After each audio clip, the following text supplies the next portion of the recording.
Yun, good day mga boss. Ayan, narentahan yung video okay natin ngayong araw. Today is Saturday.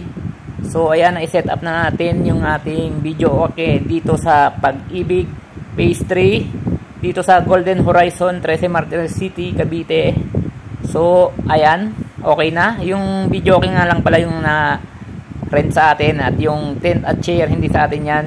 So mamaya-maya pupunta naman tayo sa La Paz Phase 1, Barangay Cabezas, 13 Martires City, Cavite para mag-set ng swimming pool.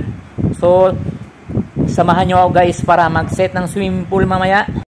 So ayan, tara na at i-set na natin yung swimming pool dito sa La Paz Phase 1. So ayan nga at na-set ko na yung swimming pool at ayan, excited na mga bata na nag-swimming kahit wala pang tubig.